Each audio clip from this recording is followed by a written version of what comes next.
Fatou Kiné Deme Fatou Kiné maa ngi leen di la fay bu baax a baax Aram Touré xibaaru marax yi ponk ya ca gën a fës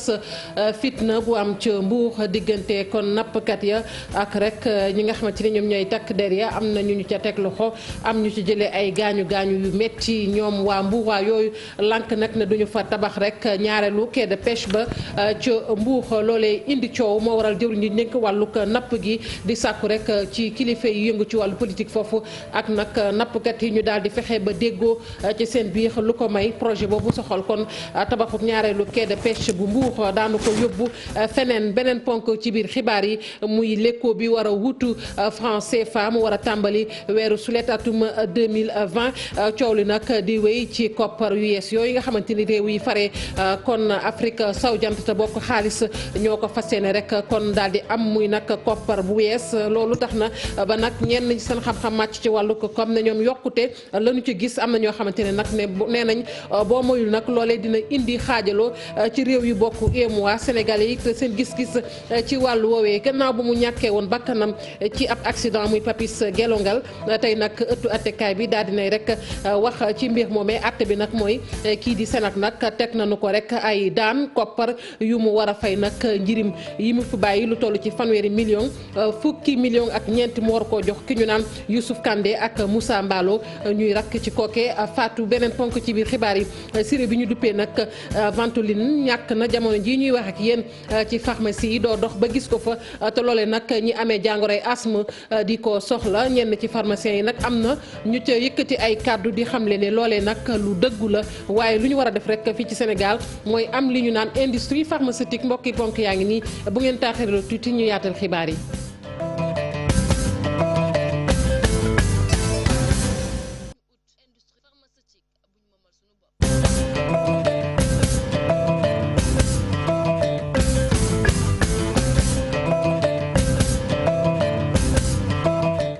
dale nag jàmm ci xibaaru marax yi niñ ko waxee woon nag ak fitna gu am ca Mbuur diggante nappkat yi ak takk der ya ba ñenn ñu teg leen loxo am ñu ca jëlee ay gaañu gaañu li ko waral nag mooy ñaareelu quai de pêche bi waa Mbuur lànk ne duñ ko fa amal jëwriñ ji njënk wàllu napp gi sax ma ngay wax ci mbir moomee muy Aliou Ndoye moom nag mi ngi naqarlu ni waay politique yi di doxalee foofee ca Mbuur ak ñenn ca nappkat ya ñu ne nag déggoo war naa am ci seen biir ba ñu bàyyi projet boobee jàll lu ko mooy nag daanu ko toxal ndax ba nëga ni déggoo mënta am ci ñaareelu quai de pêche boobu ñu bëgg a tabax du ñàkk ñu delsiwaat ci laata xibaar yi di jeex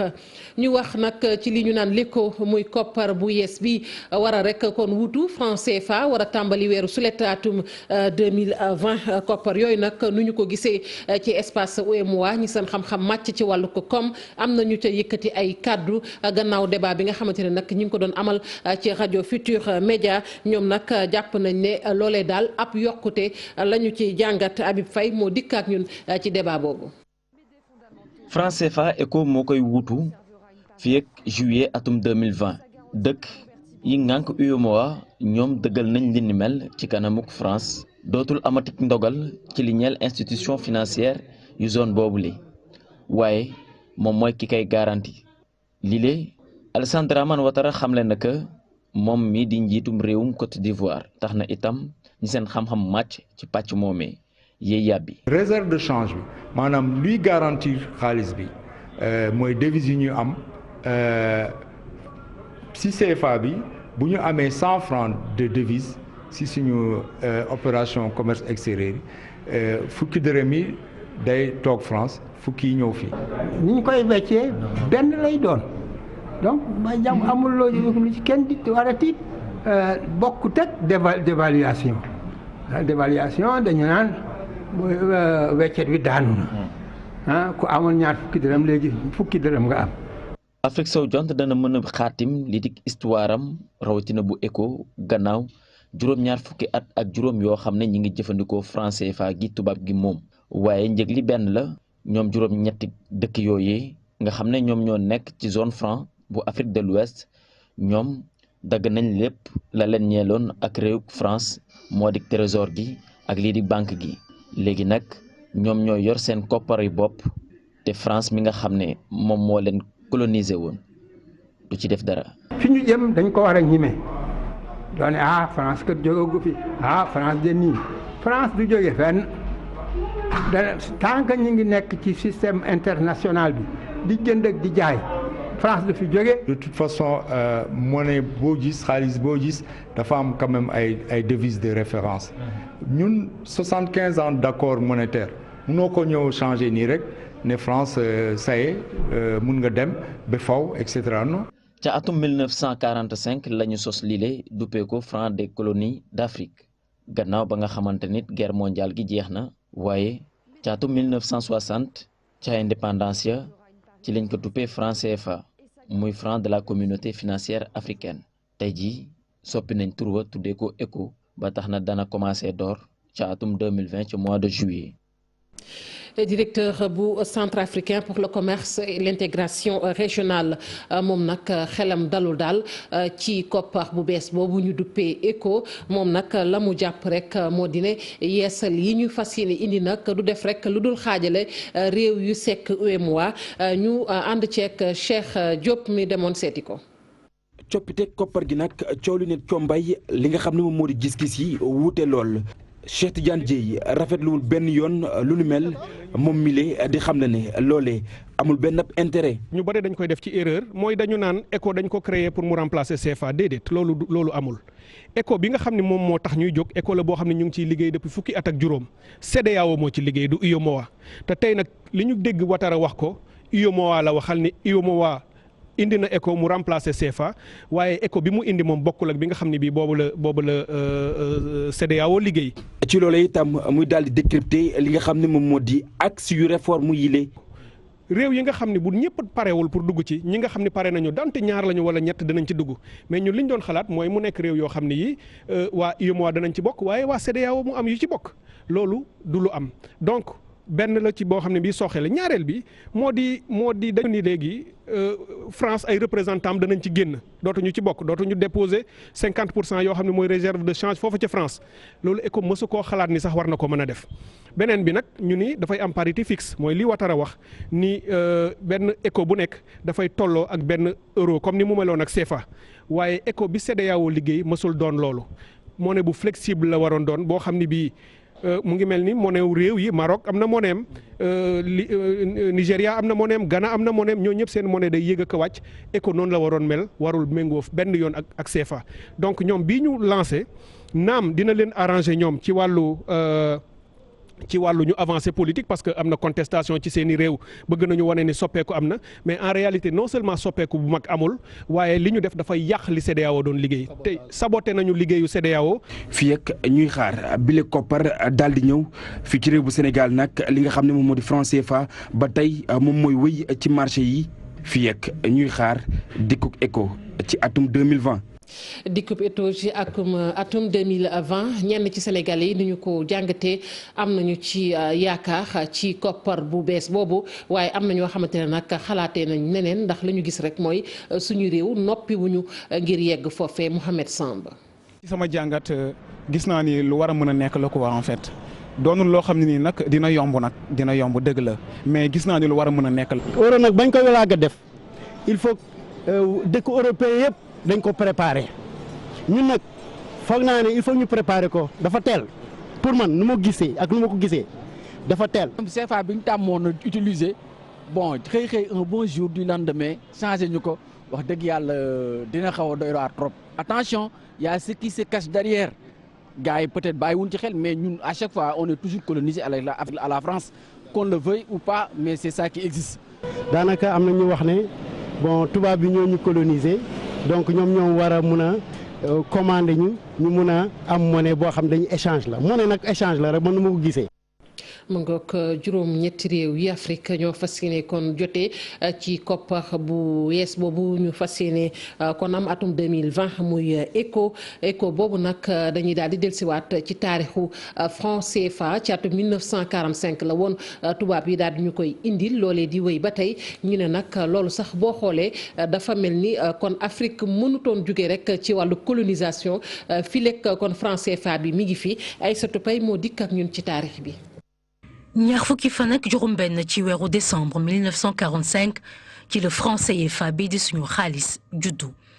ca boobule nag accord de Bretton Woods yi ñu ratifié ko réewum France nag taxawal li ñuy wax franc des colonies françaises d'Afrique mu nekk xaalis bi nga xamante ne moom dong la ñu mën a utiliser ci colonie yi ca boobule nag la ñu def benn déclaration ne maanaam parité fixe moo am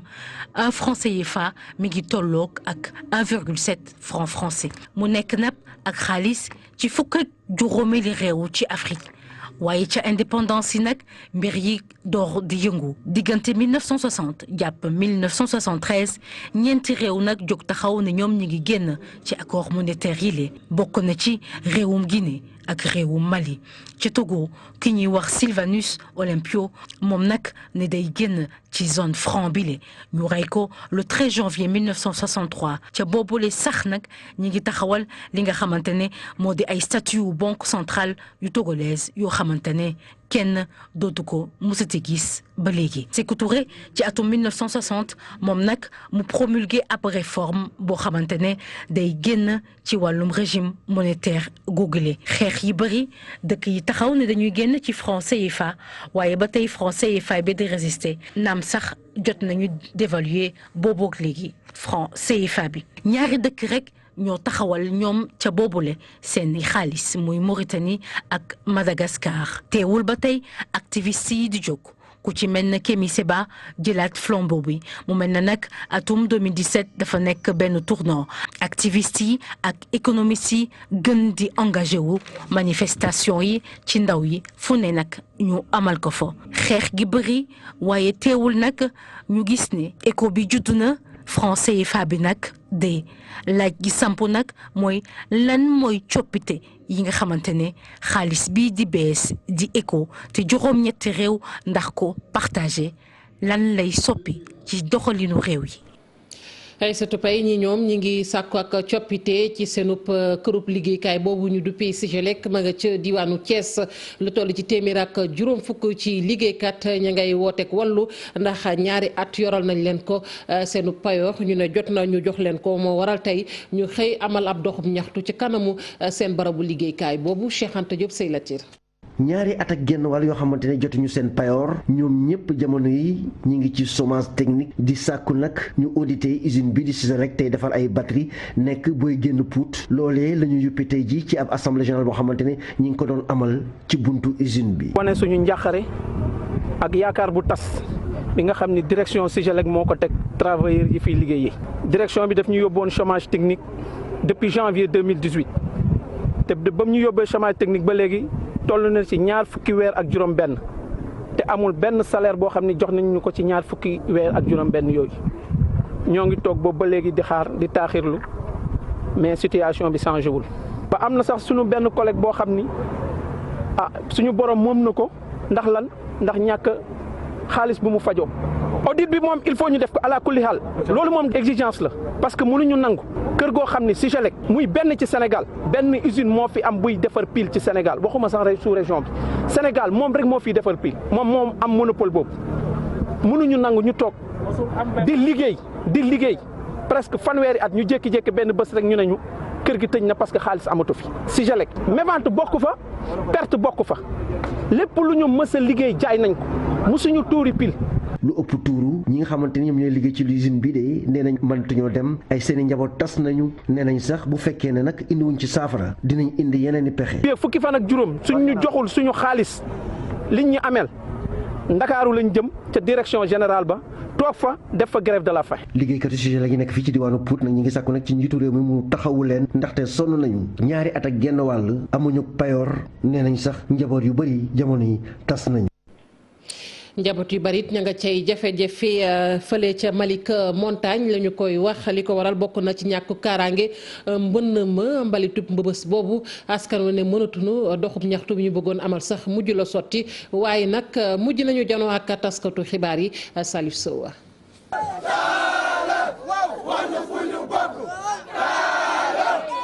askan wi dëkk diggante Malika jàpp Kër Massar nee ñu xamuñu ban maire yi la ñu bokk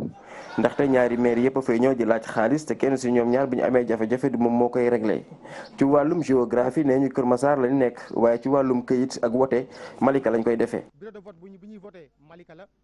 bon marché bii nii marché Malika lañ ko tuddee bon fii même fii ku fi génn àdduna sax armeeru Malika lañ lay suul te dañoo sentir ne Malika defaluñu dara Kër Massar tam defaluñu dara léegi ñu bëgg a taxaw nag poser question boobu nag ba àdduna yëpp xam ko léegi ñu leeral ñu ñun fa lañ bokk. su fekkee ni mairie bu Malika day daw responsable comme quoi que ñun bokkuñu ci moom la même chose aussi que pour la mairie de Kër Massar mais gis nañ fi ay communes yu mel ni Pikine yaatu na Pikine Nord am na fa Pikine Est am na fa Pikine Ouest am na fa Pikine principal am na fa su fekkee ne nag ñoom ñëpp mënuñ ñoo jël ñu bokk seen commune laa nañ ñu libérer ñu nekk suñu commune bopp. ñàkkum lamp mbedd yi lu muy jur mooy jafe-jafe dëgg boo xamante ni ci wàllum kaaraange loolu nag karu nañ ko. mais wax nañ ñu 300 lampes génn na ci commune bu ne les gars yi dañ ko def mu dem ba terminus yam fa Kër Massar tam def implanté ay lampes mu ñëw ba M3 yam fa ñun suñu zone bii nii amul lampe amul dara insécurité totale moo fi nekk. insécurité bi fii surtout ci xale yi ndaw yi tout tànk yi ñii xoolal fii ñii ku ci juddu xalaatoo jàng yaa ngi xalaat dem jaayi feeraay ndax mbëbës ku ci juddu yaa ngi xalaat loo dem jaayi feeraay pour am loo jëndee 15 ko te dañoo sonn fii et puis baar yi nga xamante ne ñoo ngi fi baar clandestin yi fi ne dafa bëri ñi nga xamante ne amuñ benn autorisation di jaay biir am pagaay fii. kaaraange tumuraange ci gox bi waa Malika Montagne nee ñu gox bi it amut ay tuyau di dogal yoo xamante ne bu tawee fa la ndox mi di jaar moo tax ba nawet bu amee ci jafe-jafe dëgg la ñuy tëmb ba mu jeex. wàllum assainissement am na quartier yoo xamante ni nekk fii nii day taa comme quartier yi Cheikh Diaw wala quartier yoo xamante ni maanaam yu nekk mbaaru Sëñ Touba day taa dañoo bëgg bu nawet jotatee gars yi ñëw fii nii jëm ñoo créer ay bassin yoo xamante ni maanaam ndox bu taa fa lañ dafay mën a dem. Malika sama yitte di mouvement boo xamante ni xale yi fii ñoom ñoo ko taxawal nee ñu bii mooy seen jéego bu njëkk a cekki teg bañ koy wax it li nga xamante ni moom mooy décharge de Mbeubeuss fi ñuy tuur mbalit mi leen nee ñu bu ñu sañoon tamit mu jóge ci gox bi ñoom doxum ñaxtu lañ bëggoon amal waaye dañ leen koo aaye ba tax ñu jàkkaarloo way taskatu xabaar yi wax seenub yitte. Papis Gelongal ma faatoon ca autoroute péage bi ci ab accident tribunal àtte na kër gi di Sénac dafay fay ñi mu fi bàyyi di doom yi lu toll ci fanweeri million fukki million ak ñeent da koy jox ka ñu naan Youssouf Kandé ak Moussa Mbalo muy nag rakk yi mu fi bàyyi loolu nag teewul ñi nga xamante ne ñoom ñooy njaboot gi di wéy di sàkku nag ci autoroute à péage boobu nag ñu fexe rek ba leeral ko ndax lëndëm na këris Maymuna Njaay lañu ci àndal ak Amadou Ba.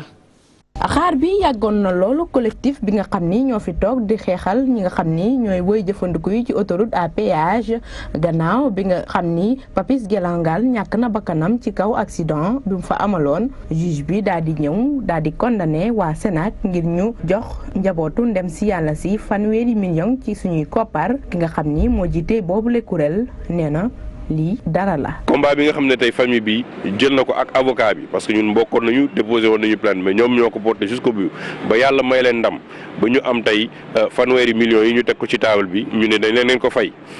ñun considéré ñun ne début la même bu nekkee ñun suñu gis-gis waroon na ëpp loolu loo au moins xam nañ ne tey yoon am na. te FH Sénac ba ñuy commencé combat bi dañu newoon ne ñun nekk ñu ci dëgg mais yàlla def na ne tey juge bi jox nañu dëgg mais surtout nag ñu war a fexe ba ñi nga xam ne tey sénégalais yi nga xam ne tey ñu ngi dund loo xam ne ci bu ñu fayee seen xaalis ci autoroute à péage bi jaarul yoon ñu war a mën a xam ne yoon am na fi ñu war mën nañu porter plainte contre de structure bi ba nga xam ne normes internationales yi nga xam ne ci yeneen dëkk yi ñu ngi koy appliquer pour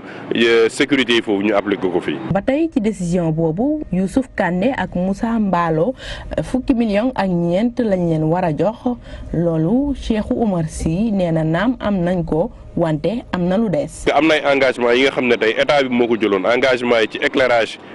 bi nga xam ne ñu ngi waxoon ci autoroute à péage bi ci sécurité autoroute à péage ñu gën ko renforcer loolu bokkoon na ci engagement bi tarif yi wàññi nañ ko mais wàññiwuñu ko ñun nuñ ko bëggee woon mooy mu jógee Pikine jëm ba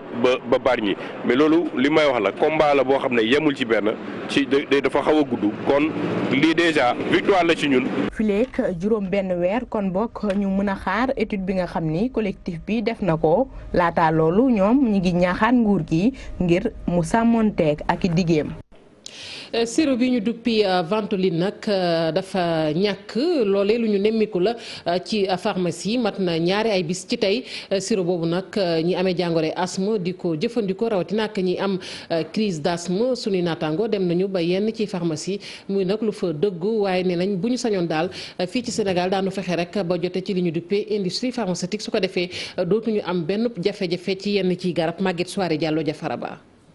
Ventoline sirop nekk ab garab bu ñuy bindal ñi di faral di am ay crise asthme ay semaine a ngi garab googu amatul ci biir pharmacie yi benn bi nekk ca Gueule Tapée xamle nañ ni lu ni mel am na. Ventoline bi manqué na ci pharmacie yi mën naa ni jàpp benn semaine ba ñaari semaine yi ñu nekk nii gis nañ ni amatul ci marché gi amatul ci sunu grossistes yi ñuy jox garab. ak ñàkku Ventoline bi ki xelab màcc ci wàllub garab moom mu ngi proposé yeneen alternative yu mën a soulager ñi feebar. Ventoline bi ni ñu ko waxee léegi manqué na mais yeneen garab ñu ngi fi yu ko mën a remplacer valablement prescripteurs yi ñiy bind ordonnance yi xam nañ ko ñi nekk ci pharmacie yi war a joxe garab yi xam nañ ko donc bu nit ñi jaaxle bu ñu laajtee mën na leen jox yeneen garab yu ko mën a remplacer valablement. ñu nemmeeku fi ci Sénégal garab yi dañuy faral di manqué mu mën a indi ay musiba pharmacien bi jàpp na ni faw rek ñu ut industrie pharmaceutique bu ñu moomal suñu bopp. li muy laaj ci liggéey bari na bëriwaay bi nga xam ne defar kotu garab bi si bopp misaal dafa naan bàyyil ma bàyyi fi Afrique ma dem fële xam moo gën noppale. loolu nag pour régler ko dañu war a fexe ba Sénégal defar ay ses propres médicaments loolu buñ ci eggoon gën ko farlu ci ba mu am rek dinañu jàppale pour que rupture yi nga xam ne moom la ñuy dund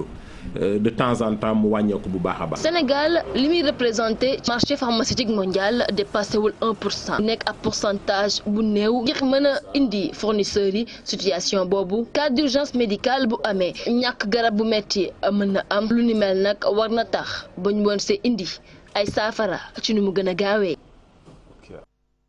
jërëjëf Maguette Soirée Diallo yéen it sant nañu leen gërëm leen bu baax a baax Aram Touré ma bàyyi la rek nga wëy ak say gan ci Soir d'info.